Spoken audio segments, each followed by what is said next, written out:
喺90年代尾，Pokemon 卡牌只不過係小朋友喺操場玩嘅簡單遊戲，買包卡同朋友交換下小精靈，然後塞入褲袋，就係咁簡單。今日呢種純真已經蕩然無存，我哋正見證緊一個兒童遊戲嘅大人化。過去幾年，啲大人願意為咗一張稀有卡俾出成千上萬蚊。現代嘅 Pokemon 卡市場已經變成咗一個大眾現象，融合咗興趣、投資，甚至係一種文化。點解會搞成咁嘅呢？而家驅動緊呢個市場嘅係基本人性同金錢貪婪嘅結合，對收藏嘅沉迷，對擁有權嘅渴望，尋寶嘅刺激，同埋賭佢未來會升值嘅心態。90年代玩卡嘅細路而家都大個晒啦，千禧年代同 Gen Z 而家都變晒大人。佢哋帶住大人嘅財力返去追捧佢哋童年中意嘅 IP， 佢哋追逐緊情懷，但同時亦都追逐緊財務回報。佢哋將童年玩具變成咗投機炒賣嘅金融資產。最近呢股熱潮因為一個數碼賭場而推向咗另一個高峰。Pokemon 公司推出咗一隻叫做 Pokemon TCG Pocket 嘅手機 App， 呢隻 App 將刷卡體驗遊戲化，本質上就係一個數碼抽獎盒模擬器。你要俾真金白銀去抽手機入邊嘅虛擬卡包。呢隻 App 取得難以置信嘅成功，短短首個月就賺咗超過1.2億美金。呢個巨大嘅數碼成功將幾百萬個休閒玩家同埋懷舊嘅大人推返入去實體卡市場，引發咗一波瘋狂嘅搶購實體卡熱潮。但係點解一張卡牌可以值幾百甚至幾千蚊嘅呢？一張卡嘅價值基本上係由兩樣嘢嚟決定。第一係供應稀有度。Pokemon 公司嘅做法就好似中央銀行咁樣，人為製造稀缺性。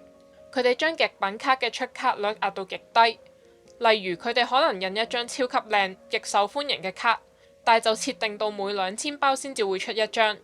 佢哋唔會直接賣張稀有卡俾你，而係逼消費者去買幾千包平價卡包嚟追嗰張卡。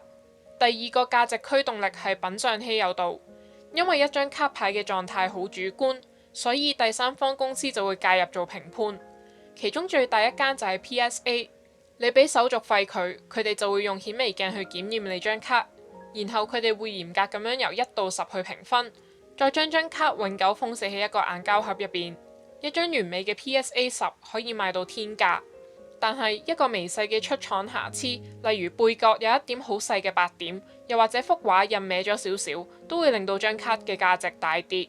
呢個微細嘅瑕疵可以令到張卡由價值5萬蚊美金跌到得返500蚊美金。呢啲膠盒令到評級公司成為咗財富嘅終極守門人。不過現代市場有一個極大嘅漏洞。以前復古舊卡值錢係因為佢哋真係好罕有，而且通常都已經俾以前啲細路玩到殘晒。但係喺現代，龐大嘅印刷量再加上極高嘅完美評級率，完全顛覆咗歷史收藏嘅基本原則。因為有太多現代卡攞到滿分10分，佢哋其實根本就唔罕有。呢樣嘢令到現代卡市場變得極度波動。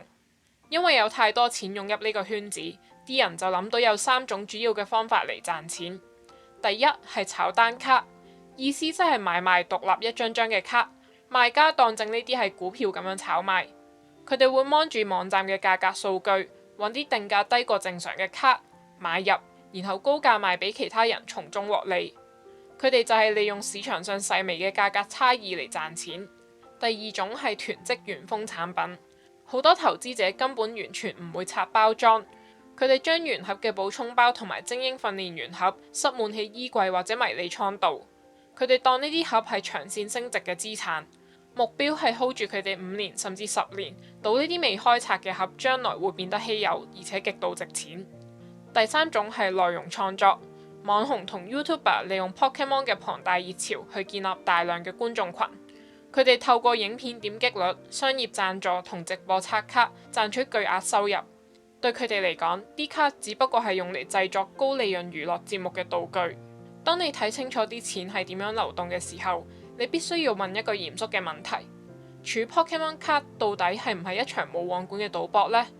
嚴格嚟講，賭博需要具備3個元素：注碼、風險同埋獎品。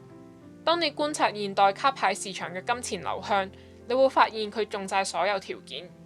你可以見到呢個冇網管嘅賭場喺3個唔同嘅財務風險層面上面運作緊。第一場賭博發生喺你買一包元豐卡嘅嗰一刻，你嘅注碼就係你喺鋪頭俾嘅真金白銀，個風險極之殘酷。你係搏緊用極微小嘅機率去抽一張罕有嘅目標卡，個獎品就係抽中嗰張極具價值嘅卡。但現實係大部分卡包入邊只係得啲值幾毫子嘅普通卡，你根本就係玩緊一部派閃卡嘅老虎機。如果你夠好彩抽到張靚卡，你就會即刻進入第二場賭博評級。你嘅注碼變成咗你要俾 PSA 呢類評級公司嘅高昂手續費。個風險係評級過程係由人手操作，存在極大缺陷。一個你肉眼連睇都睇唔到嘅微細瑕疵，都可能會毀咗你個分數。獎品就係一個完美嘅10分，一旦跌落9分，幾千甚至幾萬嘅潛在利潤就會瞬間蒸發。到你終於攞到封起膠盒入邊嘅評級卡，你就進入咗終極賭局。你嘅注碼係用嚟 hold 住呢張作為金融資產嘅卡嘅龐大資金。個風險係一個極度脆弱、波動極大，而且好容易俾網紅同假銷售數據操控嘅市場。獎品就係最終將張卡轉手獲得巨額回報。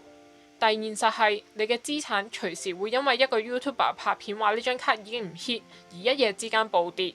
雖然我哋一直聚焦喺呢個圈子現實同貪婪嘅一面，但係要記住，對於好多人嚟講，呢樣嘢唔只係為咗賺錢。喺外國，如果你星期六朝早行入一個卡牌展交流會，又或者喺香港週末行落信和嗰啲卡鋪集中地，嗰度嘅氣氛同網上外掛搶貨、操控市場嗰種冷酷無情嘅世界完全唔同。喺呢啲展覽中心或者狹窄嘅商場街道入邊，你會見到男女老幼攞住裝滿卡嘅卡簿湧入嚟。呢度有一種真正嘅社區凝聚力，你會見到啲人互相交流、交換卡片，真心咁樣分享佢哋同啲卡之間嘅故事。呢度有部分係興趣，部分係文化，仲有一部分係真正嘅友誼。此外，我哋唔可以忽略藝術本身。現代嘅 Pokemon 卡客觀嚟講真係好靚，唔同於90年代簡單嘅設計。今日嘅卡有令人驚嘆嘅全版插畫、豐富嘅圖層質感、鮮豔嘅色彩同動感嘅姿勢。對好多人嚟講，呢啲卡唔只係資產，佢哋係微型藝術品。啲人被吸引入坑係因為呢啲卡令到佢哋產生共鳴，但正正係因為呢一點，令到市場嘅現況就顯得更加可悲。因為啲插畫太靚，情懷太深，令到呢個興趣成為咗被追擊嘅目標。對卡牌嘅真心熱愛同本地卡圈嘅社區精神正被慢慢淹沒。當初建立起呢個社區嘅熱情，而家竟然變成咗推動純粹投機炒賣嘅燃料。呢個興趣目前正處於一場拉鋸戰，一邊係真心中意啲卡嘅人，另一邊係只係中意個價錢牌嘅人。要睇清楚呢種金融化蔓延到咩地步，我哋就需要望下 Pokemon 嘅發源地日本。喺以前，日本市場同歐美可以話係強烈嘅對比。當美國人沉迷 PSA 評級，當正啲卡係華爾街科技股咁炒嘅時候，日本玩家依然非常着重於真正落場玩個遊戲，同埋重視嗰啲限量 promo 卡本身嘅意義。但係呢種純真並冇維持落去，投機炒賣嘅毒藥最終感染咗大洋嘅兩岸。今日嘅日本市場已經演變成另一個瘋狂嘅股市。有別於西方炒評級膠盒，日本嘅炒家瘋狂炒賣極度渴求嘅 promo 卡同埋全版人物卡，情況誇張到而家秋葉原卡鋪入邊嗰啲玻璃飾櫃，直頭好似銀行保險庫咁，入邊每一張卡嘅標價都去到幾千甚至幾萬蚊。原本嘅文化差異，最終只係證明咗一個黑暗嘅現實。無論喺邊個國家，圍繞住呢幾塊卡牌嘅現代貪婪根本無處不在。呢樣嘢就帶我哋睇到現代 Pokemon 市場嘅陰暗面。貪婪驅使啲人去利用系統嘅每一個漏洞。首先係直播代刷，喺美國大熱嘅 Whatnot 呢類直播平台上面，有人經營緊大規模嘅賭博活動。佢哋會搞一啲叫做賞金局嘅遊戲，買家俾超高價買一包卡，然後主播喺鏡頭前即場拆開。如果主播抽到罕有卡，買家就可以贏得大獎或者店鋪消費額。如果包卡拆出嚟係啲垃圾，買家就乜都冇。呢種做法直接剝削咗有賭癮嘅人，佢賣俾買家嘅純粹係喺直播中抽中罕有卡嘅機會。但因為獎品係實體卡而唔係現金，佢就成功咁樣避開晒所有真正賭場法例嘅監管。其次係零售商共謀，外國嘅大企業都想喺呢種瘋狂嘅渴求入邊分一杯羹。以美國為例，好似 GameStop 呢啲大型連鎖店，佢哋嘅做法已經同街邊炒家冇分別。